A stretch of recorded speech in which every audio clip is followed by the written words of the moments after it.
Today we decide to check out the new exciting Italian hotspot, Veratina. Located just a block away from Forsyth Park in Savannah's Southern Historic District. Veratina is currently serving a limited lunch menu with plans to open for full-service dining soon.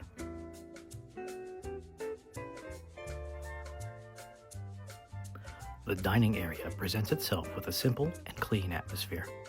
Warm, natural light bathes the space as marble highlights accent the beautiful wooden floors.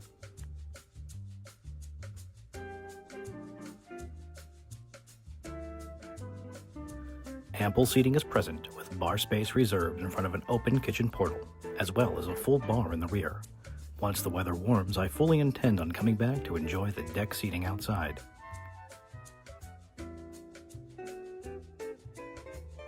We decided to start with a lovely shrimp scampi. Boiled and peeled shrimp, garlic butter with tomato and citrus relish, served with a slice of garlic bread. A classic Italian-American staple.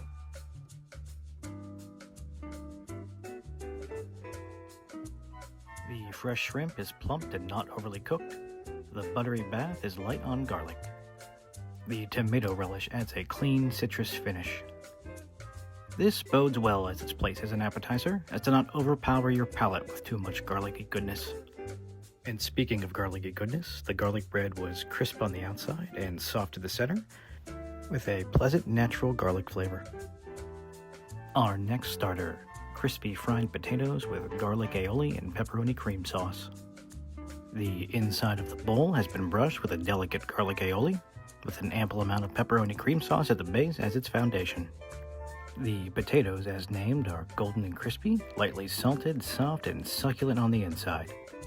When pairing the salty bite of potato with the combined sauces, you get a lively front load of slightly sour garlic, followed by the salty crunch of the body that tails into a completed savory punch.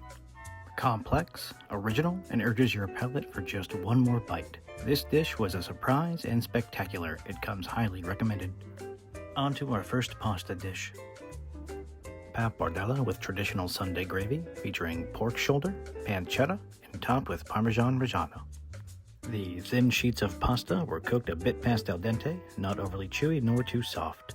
The Sunday gravy led with a hint of sweetness, and this played well with the salty essence provided by the bits of pancetta. The star of this dish, though, was the superbly stewed pork shoulder. Soft, flavorful, and exactly what was needed to complete both the texture and fullness of this bite. This is a classic Italian flavor profile, one that I was sorely missing from back home in Northeast Ohio. Without a doubt, when the craving for red sauce hits me, I now know where to turn. Next, our second pasta dish. Potato agnolotti with mushrooms, served in mushroom brodo with rosemary and porcini butter. The first thing to hit you with this dish was the pleasant earthy aroma of fresh mushrooms. Wondrously pungent, this perfectly excites your palate for the first bite. The agnolotti itself was cooked to al dente. Being a stuffed pasta, the firmness was appropriate and perfectly suited as a delivery device. Stuffed with a golden potato and Parmesan filling, each morsel acted as a mini pierogi soaked in earthly bliss.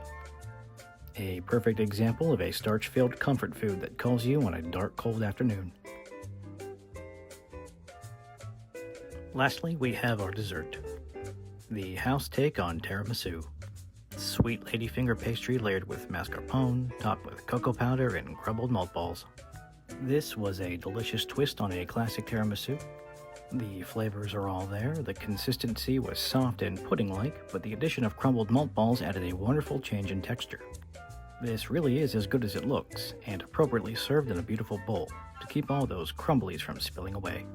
The restaurant owners had mentioned that prior to opening, they had surveyed the Savannah area to find unique, vintage, and classic dishware, and to me, their efforts seem to have paid off. Speaking of the owners, the flavors of these dishes spoke so much of Northeast Ohio to us that we just had to pull them out from the kitchen to ask. And yes, they too are from the Ohio lands. It's nice to meet some fellow transplants, especially those bringing a taste of home with them. If you find yourself in Savannah and would like to experience some wonderful Italian dishes, I can't recommend Veratina enough. Currently offering lunch but soon to add dinner, the food and service are definitely worth your trip.